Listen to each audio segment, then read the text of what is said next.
স্ত্রী ছেলের পর মারা গেলেন দগ্ধ ব্যবসায়ী, মৃত্যু বেড়ে দাঁড়িয়েছেন ৫ জন।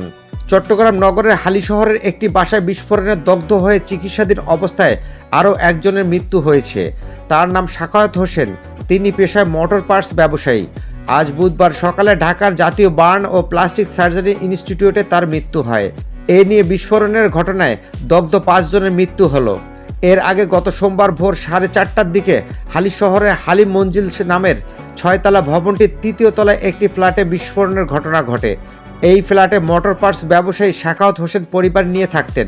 বিস্ফোরণে বাসায় থাকা ৯ জন দগ্ধ হন। এর মধ্যে সোমবার সাখাওয়াতের স্ত্রী নূরজাহানের মৃত্যু হয়। পরদিন সকালে মঙ্গলবার মৃত্যু হয় তার ছেলে সাফায়াতের।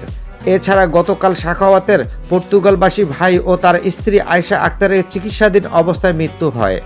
বিস্ফোরণে দগ্ধ অবস্থায় বর্তমানে 4 জন জাতীয় বার্ন ও প্লাস্টিক সার্জারি ইনস্টিটিউটে চিকিৎসাধীন।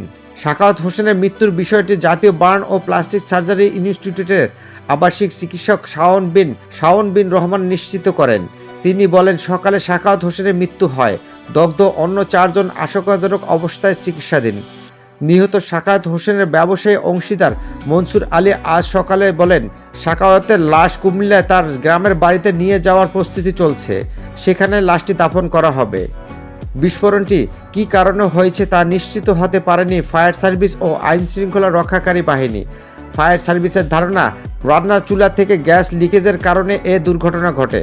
চট্টগ্রাম নগর পুলিশ সহকারী কমিশনার গণমাধ্যম আমিনুল রশিদ বলেন, প্রাথমিকভাবে ধারণা করা হচ্ছে গ্যাস লিকেজ থেকে বিস্ফোরণ হয়েছে।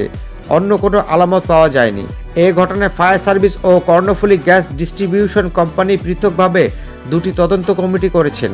কমিটিকে 5 কর্মদিবসের মধ্যেই প্রতিবেদন জমা দিতে হবে বলে জানিয়েছেন।